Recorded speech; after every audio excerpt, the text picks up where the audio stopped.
rolling now. Very good. So welcome all of you to this strategy session. I'm extremely happy to again reconnect with you, Sue, and also to meet new and familiar faces in this call. This is a series of sessions that we do in Here We Are Global, where our mission is to inspire to have meaningful careers. We know that moving across borders can be exciting, but also very daunting and difficult at times. So in these strategy sessions, we ask experts, meaning people who have walked the path, to share the choices they took and the decisions that made them the person they are today. And knowing that you, Sue, was part of the team that founded Here We Are Jamaica, we are very excited to see what you will share with us within this theme of social impact that is part of our Here We Are competence. Yay, and we have more people joining the room. That's excellent. Welcome to Nasina. So over to you, Sue. Hello, everyone. Good morning, good afternoon, good evening, depending on what you are. It's thank you, Yanni, for inviting me. It's been, I would say I am an Here We Are Global alumni. I helped co-found Here We Are Jamaica back when I was living in Jamaica in 2018 until 2021. We're gonna go over that in a little bit soon, but it's a pleasure to be back. And without further ado, I'm gonna start. Before we go in, I would love to just hear a little bit more from the crowd and see who is in here. I haven't joined one of the focal meetings in a while, so I just wanted to go around the room and just get a feel of who we have and hopefully be able to tailor the discussion a little bit around your interests. And if you would go and share where you're zooming from, your title, your passion, and a little bit of what brought you in today, what you're looking to learn, hopefully. So would you like to have that in the chat or a little round? Let's do a little round and hear from people if they're comfortable sharing. If you're not comfortable sharing, if you're somewhere that is noisy, feel free to go on the chat. I see that John unmuted. John, do you want to go first and kick us off? You're muted, John. Oh.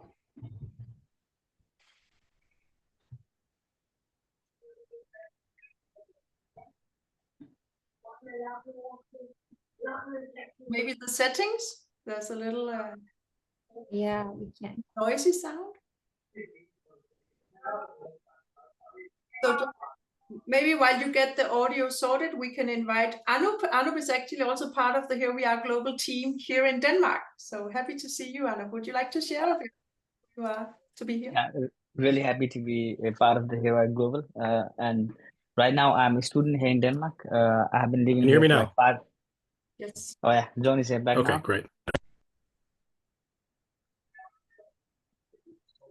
Oh, sorry, John. We lost your audio again. Anup, I'm sorry. Can you start over? I'm so sorry. Yes. So now I'm also part of Here We Are Global, and I'm doing my marketing internship with my lovely colleagues. And talking about myself, I'm here in Denmark for about 5 years. I have done my bachelor's from Nielsborg, and I'm currently doing my final semester for my master's. And I'm really happy to hear from you guys today. Yes. Thank you for joining us, and it's just really awesome to have you here. I can't not see all the other participants that are here, but let's go. John, do you have your audio working? You want to try?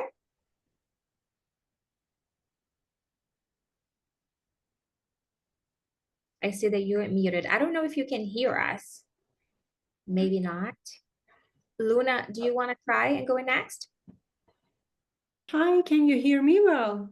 Yes, we can hear you. Okay, yes, I can give it a try. This is Luna. I'm originally from Iran, but I've been residing in Norway for over 2 years. I've been a master's student in Norway, and my thesis is focusing on organizational development and leadership, and I'm quite interested in the topics of inclusion. One of the topics that I'm very interested in, and I've been the board member of a community in Norway that one of our main goals was to act as the connecting point between the locals and the internationals, be it professional life and also social and personal life. So that's how we've had similar events as well. That's how I got interested in this one, to see what you want to share on the global careers and how you can leverage that. Amazing. Thank you. Thank you for joining us. I love the theme of inclusion. I feel like you should be, Yani, Luna should be our next guest speaker. I would love to learn more about her path and the work that she's doing. I can't really see here. Munira, do you want to give it a try? And I'm sorry if I'm pronouncing your name wrong. Okay, no worries. So I'm calling from Vienna, Austria.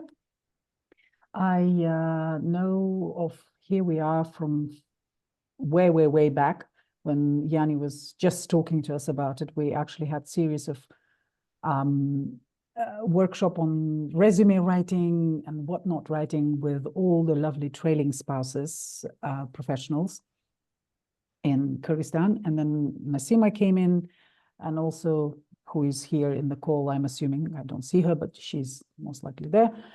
And I'm an ethnomusicologist, a teacher of ESL, and I do quite a lot of fundraising development, and I work for charities.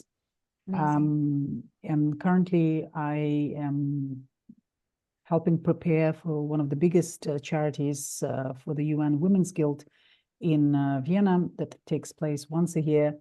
And it's a big event that meant to serve about 16 countries in terms of where the profits will go. So, and I was really interested in the event, so I said, okay, let me try. So that's where I come from. Yay, I'm so glad you were able to make it, that you are here with us. Thank you for joining. Thank you. John, I'm not giving up on you. I think your audio might be working now. Do you want to give it a try and see if it might work?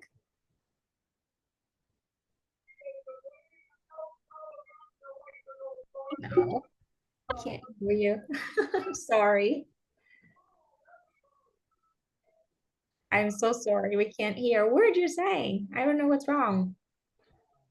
So I made you co-host, John. Maybe I'll even need to make you host in order to give you.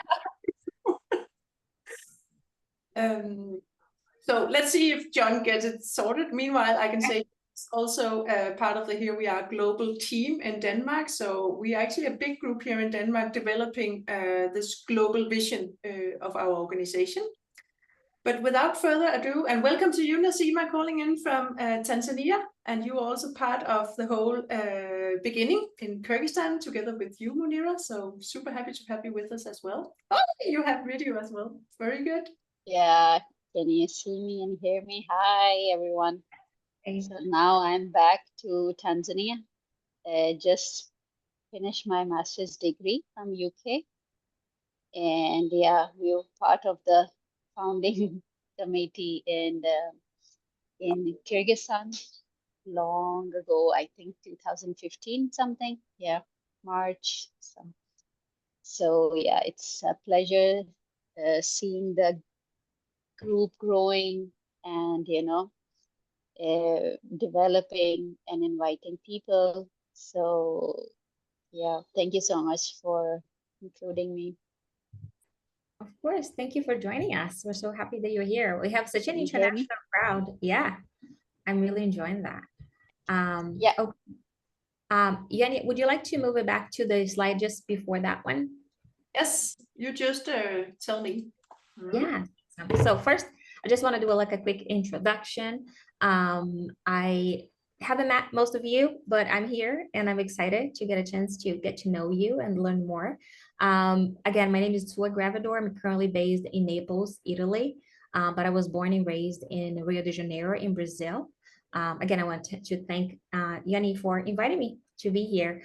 Sometimes it's hard as you develop and progress in your career to see yourself as an expert. on anything because you're just there on a day-to-day, like doing something. So it's a privilege to be here and to be recognized for the years of experience that I have. The key themes that I plan to talk to you today are career transition. I have been moving and traveling and pivoting for the past 14, 15 years. So just to share a little bit what that looks like. Talk about community engagement, how to make the best out of the experience where you are, but also someone mentioned this to me in Jamaica and I thought it was really beautiful, but they mentioned they wanted to do more than leave footprints in the sand. They wanted to leave more behind in the community and with the people than just footprint in the sand. And I thought that was really a nice purpose. And I think this is a little bit of who I am, trying to leave the place better than what I found it when I first got here. So that's, we're going to talk about that and social impact and how those two things connect. And lastly, my goal is to leave you with some practical tools of how to develop your career, how to connect in the community, regardless if you're home, if you're studying in a different country, if you're trailing with a spouse, or something that I wish someone had shared with me when I started my journey, but like really concrete examples of what that could look like. So that will be a little bit of our conversation today. And then hopefully at the end, we have a chance to have a little bit more of a casual discussion, conversation, where I'm open to answer any questions that you might have. I might have some questions for you based on the conversation that we just had, but I'm really looking forward to our time today. There's going to be a lot of me talking, which I'm not a really big fan of. So my apologies in advance. But let's go. Yanni, if you want to move into the next slide. And I'm going to follow here on my side too. But my journey started back in Rio de Janeiro. I was born one of two to a family. No one had ever had a passport. Most of my cousins, everyone. I did not know anyone who had ever traveled abroad. So it's really atypical to see me now as a global professional traveling and doing all those things. My first job in Brazil was as a paralegal. I was working helping lawyers, and I decided I wanted to be a lawyer, but once I had the opportunity to work with lawyers, I decided that was not really a good idea, not something that I wanted to do. So then I was just looking for a change, something to do that was different. And I was pursuing a degree in literature. My parents don't have a college degree, so it was hard for me deciding what do I want to do when I grow up kind of question. I just felt like I didn't have a lot of points of reference. Most folks in my family are blue collar workers. So I started in college. I was like, I like to read. So perhaps literature might be a good fit for that. So that's how I started building my professional resume in college in Brazil. While I was in college, someone was visiting during an English class that we had. And they had brochures about doing internships and exchange programs and all kinds of things. And I saw a brochure that had a picture of California and Santa Monica and Hollywood sign. And I was like, wow, that looks really exciting. And of course, the representative said, well, for this low price of this much, you can make this happen. So I sold everything that I had at the time. I got into a lot of debt, I won't lie to you. And I made my way all the way from Brazil to Yosemite in California. I left my job as a paralegal, which I wasn't really happy and excited about, and found myself living in a completely remote area. I don't know if any of you are familiar with the Yosemite National Park area in California. It's right in the mountains, it's really remote. I was the only Brazilian there. I was known as the Brazilian. I'm not sure if you have been at a place somewhere where you're known by your nationality and that's all people know about you. I didn't know a lot of English. I did a bunch of odd jobs. I was a housekeeper, I was a server. And I think that is really when I started building resilience in my career, being able to adapt. At the time, people would come in and, can you fill in for the yoga instructor? I'm like, I'm not a yoga instructor. But Yanni can tell you this, I'm a yes person. And that's the reason I'm here today. I was like, okay, I guess I could try. I can watch some videos or whatnot. I like yoga. So I was doing yoga I was being a yoga instructor. I was walking everyone's dogs. People would want to go to the park and they didn't want to leave their dogs behind. So I would walk their dogs. And that's how kind of my life started in the US.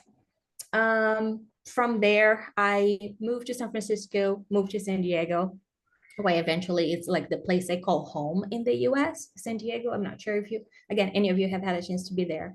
It's a wonderful place, sunny San Diego. My first job there was working as a front desk. And I remember having a phone call with my parents, and you left the job in Brazil where you dressed up in a suit, you're all fancy working at a law firm, and now you're working as a front desk at a computer shop. Like, how is this a good move? How is this a good change? Right? My parents had invested so much in my education. I was their dream. And so it was hard for them at a time to understand how that was progress and how that career move in a different country was leading somewhere that made sense for them at the time. So it took a lot of leap of faith. And I know we are all here. We all take these leaps of faith sometimes. But that's kind of like the first time where I understood the career wasn't something that was linear. It wasn't something that you start here and you go up, up, up, up. Sometimes you go to a different country and you have to start over. So coming to the US was the first time that I started over. And between 2007 and 2010, I was working a bunch of other odd jobs. And 2010 was when I met my now husband. And it turns out he also likes to travel a lot and pursue jobs in different countries. And he's a military officer, and we have assignments all over the world. So that's really how that other part, after being in the US and for 3 years and say like, now this is my home, we were like, no, not really. Let's just start moving to some other places. Let's move this here a little bit. And so we left San Diego. The first place that we went was Washington, D.C. I, at the time of working the different odd jobs, I had a chance of meeting someone through volunteering. This was something that I have always done since I was little. My parents are really big into volunteering, helping the community. And it's something we're going to touch a little bit more later. And you're going to see as a common theme throughout my career. So I'm volunteering at the Lymphoma Leukemia Society. And at the end, we raise all this money. And I asked the ladies, this is so fun that you get to do this, that this is your job. And they were like, you could have a job like that too. And I was like, really? Like, could you see myself? Could you see me doing something like this? And I really got the idea in my head of like, what would be like to work in a nonprofit organization? What would be like to work at a place where you could get paid and make a difference? That was an idea as a 23-year-old that it was impossible in my head. I thought that most people who work in nonprofits are volunteers and they don't get paid. So that was the first time that I got to meet people who actually had a job and had the experience doing something that was a passion, and they got compensated for it and they had good benefits. So once we relocated to Washington, D.C., I made that my mission to work at a nonprofit organization, even if that meant starting over again. So I started over at a really small nonprofit. I was there for 6 months. The thing about the nonprofit development space is, and for many of you here, I know that you have experience being in it. Once you're there, it's very stable, and a lot of people might reach out and ask, recruiters and whatnot, offer you different positions. So after being at a small nonprofit, the Biomedical Engineering Society, for 6-7 months, I got a LinkedIn message from a recruiter asking if I wanted to come work at a much bigger nonprofit, making a lot more money. And I was like, why not? And that's really how I think my career got launched. The experience at the World Resources Institute, which is a huge environmental think tank, that made a really big change, because then I had exposure to so many different roles and a really large organization with offices in different countries. That was really the first time that I could understand what people do in program development and operations and HR and what a CFO is and all the kind of those things. And I have a photo here of this person. Her name is Tina. She's a friend and a mentor. When I met her, she was the director of development at WRI, the World Resources Institute. And she was my first mentor. So this is why I have a picture of her here. I was working as a special assistant, which is a fancy word for like an executive assistant kind of person. I was running errands. I was getting my boss lunch. I was putting presentations and events together, all kinds of things. And at the time, Tina would pull me aside and say, if you want to work some extra hours, I can really teach you how development works and how fundraising works. I think you would be phenomenal at it. And that was, again, another pivotal moment in my career, having someone who believes in you more than you believe in yourself. And I think it was a little bit of luck and also a little bit of being open. And at the time I didn't have kids, so it was much easier to be in the office until 11 o'clock midnight to learn something that was interesting to me. Let me move this over here.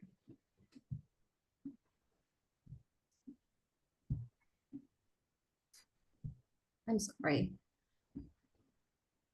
And then from Washington, D.C., Andre, my husband, got stationed again back in San Diego. But at that time, I knew 100% I wanted to do fundraising, 100% I wanted to be in development. And the experience at WRI reassured me that I wanted to work in a large organization. I really enjoyed the global environment, having different people and the hustle and bustle and all of that. So I applied for a position at UC San Diego, which is the largest employer in San Diego. And I tried to go in for a development role, even though I didn't have direct experience in my title. We all take those leaps of faith sometimes. You look at the job description, right? And you're like, I have 70% of that. I could learn the other things. And that is really how fundraising started for me. I was driving donors around in golf carts and organizing events and helping the major gift officers, or the top, the real fundraisers, putting research documents together right before you meet a donor, stalking some folks online. You might have some experience with that if you are in development, doing some prospective research. So that was how that started there. And while I was growing at UC San Diego and really like find my path and really so excited, I was working in education, which is education kind of changed my life. With that college degree, having access to that brochure is really what opened the doors for me in the US. So I was really happy to be working in education at UC San Diego. But my husband's job had other plans, and they decided to move us to Florida. And I think that takes it to the, and in Florida is where I was like, okay, we are taking a break from this. I had 2 kids. I have 2 boys. Their names are Vince and Lucas. They're 6 and 7 years old. They might pop in the back at some point. And I took a break while I was in Florida because we made the decision of having kids. And we were in Florida for a short while, 2 years. And then we got transferred to our first international assignment in Jamaica. So that was, Yannick, can you move into the next slide, please? I think there's a little delay because I already did that. Oh, sorry, I didn't see it. Very good. So that was our first international assignment in Jamaica. During the time that I was in Jamaica, I wasn't really sure what I was going to do. There was just a lot of uncertainty because we didn't have, as many of you might have the experience, coming from one country to another as a trailing spouse. Many times you don't have a visa or you don't have an opportunity to work in the local economy as much as you might want to. It might not be an option that's available to you. And so I was brainstorming with different people what to do. At the time, I had a couple of friends who introduced me to the idea of Here We Are. They said, oh, we're going to start this. It didn't, I'll be honest with you, it didn't make sense. At first, I was like, what is that? Well, what are you guys going to do? Like, what is this organization about? Do you have an office? Like, am I going to be doing fundraising? What am I going to be doing? But again, I'm a yes person. So I was like, okay, why not? And we started with a small group. We had our first event. We had 25 folks. And it was just a lot of fun. It was just so fun to see so many adults, so many people in a network with so many gifts, and not a lot of opportunities to apply those gifts in the local economy where we were. I saw spouses who were lawyers and doctors and nurses and CFOs, right? And not being able to work in the economy. So here we are in Jamaica, it really gave them an opportunity to share those gifts in a way that wasn't necessarily being compensated, but you're still practicing your skills and connecting with people. During the time I was in Jamaica, I also decided to pursue a master's degree. It was something that has also made a big change in my career. You might remember the time 2020. You all remember what happened there? The big global event. So I signed up to do an in-person master's degree. I was going to move back to the US with my kids, and my husband was going to be in Jamaica, and then the pandemic happened. And in a way, I know it was awful for many reasons, but then my program became virtual, and I was able to continue that from Jamaica, which was convenient. And then, do you remember my friend Tina, the one who was right there in the slides before, my mentor? She was my mentor throughout my entire program, during my master's program. And throughout that time, she was the head of fundraising at another really large organization, and she needed some help. So she asked, can we set up something for you where you can consult and help me and help these other organizations where they might not necessarily have the budget to hire a person full-time. And that's how I was introduced to the world of consulting, and started doing all kinds of different fundraising consulting, doing a lot of prospect research, event planning, fundraising logistics and whatnot. From Jamaica, we moved back again to Washington, D.C. It was a promotion, an opportunity for my husband, and we decided to pursue that. And while I was still in Jamaica, I decided to apply for jobs, kind of at a blind. My advisor at my master's program, and Tina, my friend and mentor, had advised me, like, apply for a director position. And I didn't think I had the experience at the time, but I decided to go for it. And within a week and a half, I applied for a job, and I received an offer to move to the US and start a job at College Track. It's a national nonprofit in the US, and their mission is to support first generation college students to get to and through college. So it was a really meaningful mission for me, because again, education is my passion. Was something that I absolutely loved. I started my job at College Track in 2021. I was there for almost 3 years, and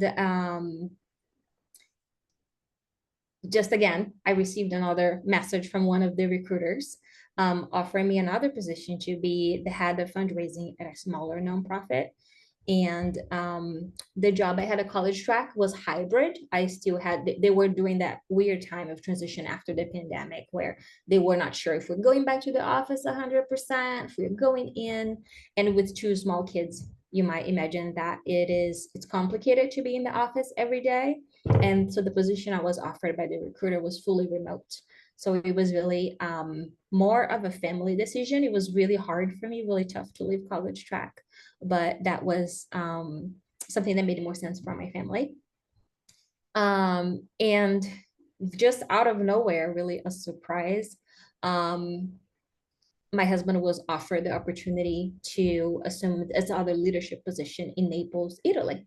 And so in July of this year, we moved here, and now we are here, and that's our life. I'm back to consulting. I was able to build a really nice network during the time that I was in Washington, D.C., and the time that I was in Jamaica. So I just went back to those folks and said, I'm open for work, and have been lucky enough in the fundraising space to have contracts. It's different than having a full-time position, for sure. But it also affords me a lot of flexibility, which I'm excited about. I'm gonna take a little pause for a little break Okay, it's a lot of talking. So here are just like some pictures. I know it's a lot of talking. So just sometimes seeing a picture and putting a name and a place, it helps having a visual understanding of how things worked. So that is my life in Rio, just down there. This is my sister and I and the little dog we had at the time. I was very tiny, but I was 17 years old on this picture, which is kind of hard to believe. I'm like, it looks like I was 7. I don't have any pictures of for me during the time I was in college. We didn't have smartphones back then, so there were not a lot of pictures that were taken that I have access. There was a time in Yosemite and the move to Washington D.C. and in the picture you see in Kingston, those are the wonderful people they helped co-found Here We Are Jamaica. Donna, Stephanie, Gertrude, who's in Austria, still a very good friend. And now it's the updated picture of us in Naples. It's been a wonderful journey, balancing the kids and a family and work. With the time difference in the US is a little bit of a challenge, but we are making it work to the best that we can. And then, if you want to move into the next one, just some other pictures. The picture that we have at the top. This is my most favorite picture, no, the one at the bottom. You see, this is a picture of my very first Lunch to College experience at College Track. Lunch to College is the event where our high school graduates they make the big decision, get accepted into a college. So for the class that I worked with, 100% of our students got accepted into college, most of them with a full ride scholarship. So it's just a really amazing thing for them and for their families. So being able to be there with them and their family celebrating was a tremendous moment in my life, something that I'll never forget. And the other picture I have down here is a picture at UPenn, which is a university I graduated from for my master's degree with the dean. I received an award as one of the students, and that was also another defining kind of big moment for me in my career, something I'm really proud of. And then the picture at the top, it's also College Track. And if you see the person behind me with a gray sweatshirt, that is one of my, I should not have favorite donors, but it's definitely my favorite donor of all times. He had the unfortunate circumstances of his brother passing away, and his brother was a teacher. So after lots of discussion and engagement, about like a year later, he and his family made the decision of donating $1 million to College Track, to help the whole cohort of students that you see here to pay for the 8 years that they are at the College Track program. So high school years and college years, which are a big commitment. So that was also another big moment. So those are some big moments of my life and my career that I wanted to share with you. And then again, the friends that we helped co-found Here We Are Jamaica.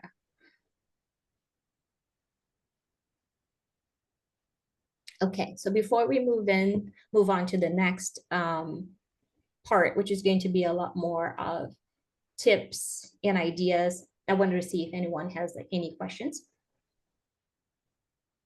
And don't be shy, this is a really informal conversation, so please. I do have questions, but I thought maybe it's better to wait until you finish your presentation, and then maybe you already answer my questions in the next part.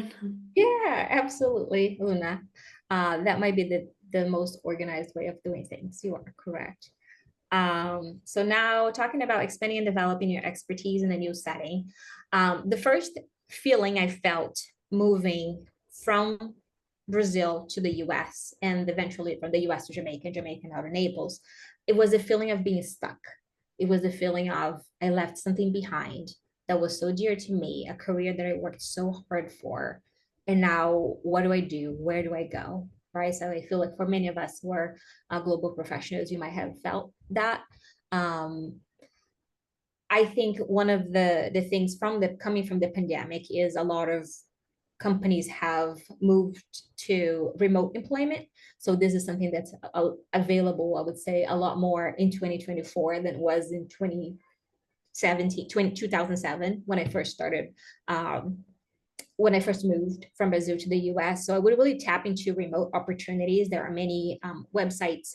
I'm happy to share some of them that offer remote opportunities. I know many countries where you might be based, they offer you an opportunity to work as a digital nomad. So you're able to work, if you have a US passport, you're able to work for a US based company. And then the other thing is how to think about how you can make your career portable. A lot of fundraising happens during handshakes, during lunches, during dinners. So it was unimaginable for me to think that I could make fundraising remote, something that I could do through Zoom or this way that we're doing now. And it took me practice. It was weird at first, having conversations with people and asking for money over Zoom. It's still weird. It's still awkward sometimes. I won't lie to you. But you kind of get a gist of it. And in many cases, I'm realizing that donors prefer to meet over Zoom because they are so busy and they have so many engagements in places they need to be with travels and whatnot. So meeting over Zoom is sometimes even more convenient for them, and they appreciate that. So think about your career and what your passion is, and is this something that you can make portable? Is there any way that you can make that, and reach out to people who have made that switch and talk about what that could look like. A lot of the opportunities that have been presented to me that I have pursued, they are all within people in my network. I have been really lucky to keep engaging and keep connected to the people I meet. Big example, Yanni and I are here, even though we haven't connected, I think since 2021 was like the last time, other than being active on LinkedIn and liking each other's posts and say, go Yanni, go Sue, things that we do with other people. But reach out to your professional network. It's nerve-wracking at first to reach out to someone to ask for something. But I think in most cases, I realized people really want to help. They really want to find a way to help you or connect you to someone they know who can help you. So don't be shy. And the other thing is thinking about your strengths in your career as gifts and the responsibility that you have to be a good steward of the gifts that you're given and how you can share your gifts with the world. I think we live in a really capitalistic society where we are constantly thinking about how we can be compensated, and we deserve to be compensated 100%. And I understand the privilege I have of being able to switch on and off from full-time employment to consulting. It isn't a privilege that other people might have, but I'm constantly thinking more about how I can apply the things that I know and the gifts that I have and share them with other people, and then what's going to pay me more money, or it's usually how I can make a difference. And I think working in the social impact sector, that is something that is the only way to make it work, because normally nonprofit positions might pay you less than, would say, a corporate job would pay you. So constantly be thinking about, again, how you can leverage your gifts, how you can share your gifts with the community and with the world. I am a yes person. Again, I already said that, but say yes to opportunities, even if they are not perfect. You saw throughout my career, it wasn't linear. There were ups and downs, and there were moments where I wasn't really sure if I was ready or if I was qualified. There are moments where I didn't have the language requirements. I remember being in Yosemite, people asking me questions, and I didn't even understand it was a question. I would just smile back at them. But here I am. My English sounds pretty good. I feel like most people can understand me now, but it was all because I decided to give it a try. So sometimes don't be scared, just give it a try. Some ideas for professional growth. Reflect on your why. For me, my big why is education. I know that education for me is what really unleashed opportunities from being a really small town in Brazil to having access to scholarships and exchange programs and whatnot. Having access to a university was really transformative in my life. So my why, I know, is education. So I have made a decision earlier in my career that whenever I am able to, I'm going to be making sure other people have the same access to education that I had. Because I really think this is how we make a change and make a difference. But reflect on your why. It might be something different. It might be something that's related to health. It might be something that is related to inclusion. It might be something that is related to building community, whatever it is. There are so many tools online that help you identify what your heart desires, what the why is. So tap into that. I know this sounds so cheesy because a lot of people say that, but it's true. If you, especially if you're moving from place to place, staying active on LinkedIn is really important. Every once in a while, I go there and I will write a long post of like, this is why I made the decision. I'm living in Naples now. And be real, write it from the heart. I usually don't worry too much if I'm writing too much or too little. I just try having a presence and posting something like once a month. And I can't tell you like how many times I post a LinkedIn thing and somebody who might, you have a lot of people in your network might not be thinking about Yanni or Munira or Anoop at this time, and they post something and it just comes to their mind, oh, I actually have this perfect opportunity for them. And then they reach out. It might be something that happens from there, but stay active, keep your profile up to date if you can. Keep up with professional accreditations like education. I know sometimes, as I mentioned, you don't have the opportunity to work in the host country where you're living at the time. For me, one of the best decisions I've made was to pursue my master's degree during the time that I was in Jamaica. I think it really made a difference and really helped me get into that director position that I wanted to get to. It gave me the skills, it gave me the confidence, it gave me the network, it gave me access. Attend conferences if you can. I know a lot of times when we are removed from that full-time position we had in our home country, it's easy to think it's a big investment. I'm not really sure, but if you intend on continuing developing your profession, it takes an investment. It takes an investment of time. It takes an investment of money, and it takes an investment to continue to build that network. Upskill. This is something that is, I have maybe some notes about this. I was like, I cannot forget. I have to talk about this. Let me look at my notes. Give me a sec. Oh, here we go. So with today's technology, there isn't really, I feel like, an excuse for us like not to know something. I have this insane confidence that I can just go on YouTube and I can learn anything. I cannot tell you, I have fixed my fridge. I have fixed my microwave. I have fixed my microwave. I have figured out how to do things that I never thought would be possible. But I shared with you at the end of this presentation many websites where you can earn a free MBA. You can take different classes and different courses, whether it's fundraising, is community engagement, from amazing organizations, and most of them are free. So I would really challenge you to take advantage of that and attend as many courses and things as you have an interest on. Active listening, that's a really, really, really big one. I also added a resource at the end with a Brené Brown video that talks about, I used to think I was a really good listener until I started I took a class in active listening, talking about upskilling and taking classes. And I really got to learn what it takes to ask thoughtful questions and just sitting there without thinking about what I'm going to say next.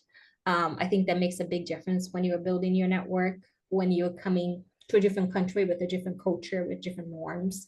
It makes a difference to not so much listen to the truly meaning of hearing, but paying attention to what's around you. How is this person communicating with you? What do they mean? I'm learning, for example, in Italian culture, that people get really close to me because this is how the culture is. People are just really close people, so when we're in line, it's just normal to have someone just like right there, just things like that. But the active listening video is really good. I added that at the end. ABC, that's silly. That's the #1 rule in fundraising. And what that means is always be closing. And what always be closing means is a lot of times you want something, or you're talking to a friend, you're talking to a family, you're talking to someone in your network and you want to ask them for something, right? Because you might need their help and they might need your help in the future. But it's hard to just go and ask for it, right? We go around, we do this, we do that, and we don't get to where we want to be. But always be closing, thinking about what is it that I need to ask this person. Think about a thoughtful way that you can make the question. Of course, you don't want to be disrespectful, but go for it. Be confident, and just if you know the person's in your network and they care about you and they're a good friend, I don't think they're going to mind. Leverage AI. I am sure most of you seem younger than I am, but for me, this was something that was truly transformative. It has really helped me in so many ways. Being in Italy now, I started doing some fundraising with some Italy-based organizations, and I don't speak Italian. So going on AI, get this translator for me, how I would say this, how I would do that. There are just so many prompts, so many different things you can do. This whole PowerPoint presentation was created by AI, by the way. It took me only about 15 minutes to make. So it can save you a lot of time and it can be really helpful. Next one.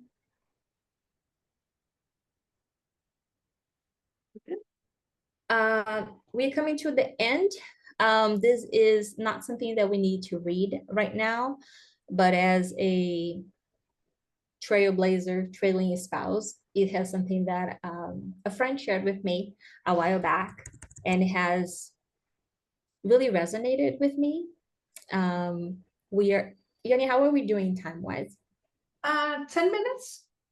Okay, so we still have a little bit of time. So I'll go.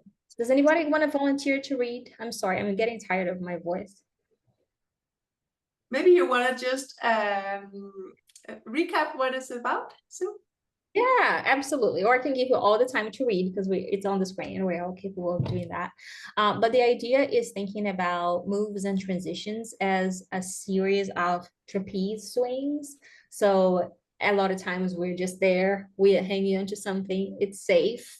We know that we're there, but we know we don't have enough strength to be there forever, and we have to go and make a jump to the next one, and how that jump is so frightening and terrifying.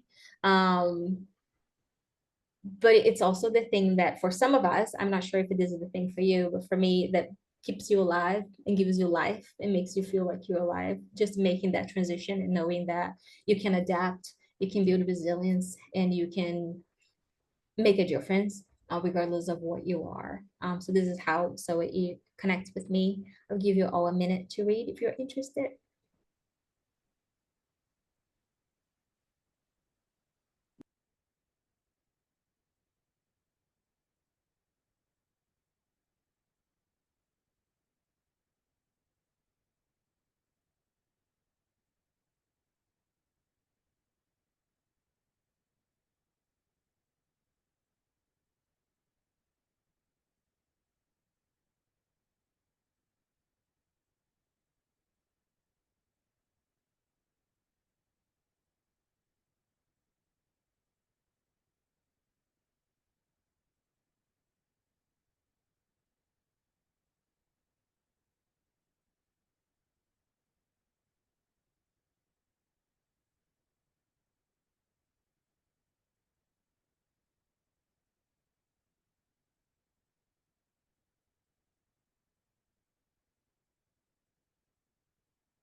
If you are done reading, if you would give me a thumbs up so that we know that we can move on.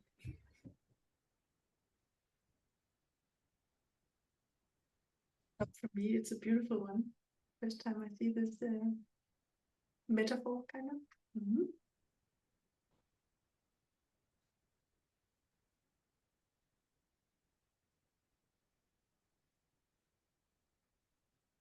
Thank you, John.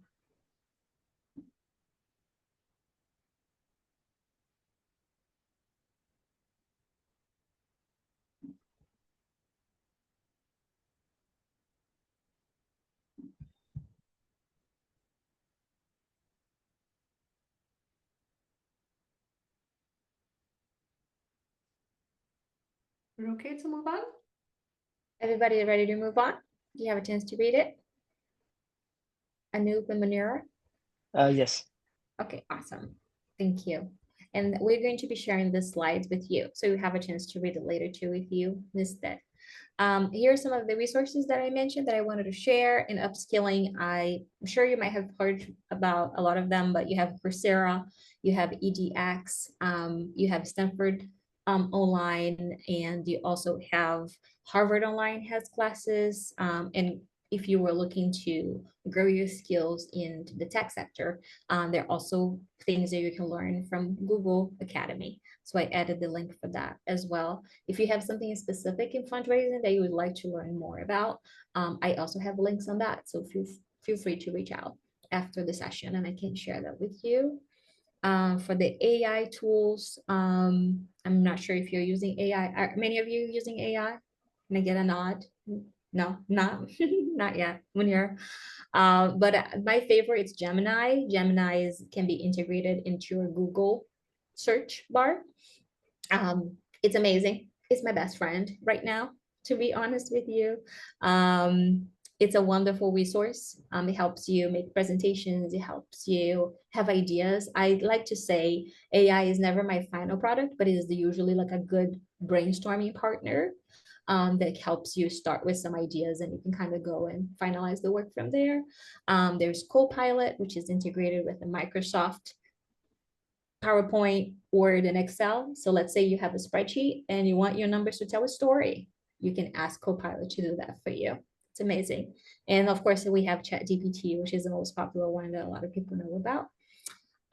If you'd like to connect to LinkedIn, here's my link. Feel free to connect. And below that is the Brené Brown active listening video.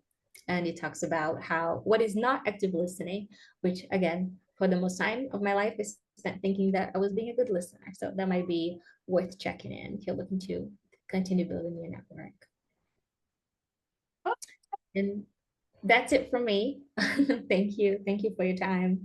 I'm sorry for talking at you for the past 20, 30 minutes. I'm really looking forward to moving this into more of a conversation and getting to learn things from you as well.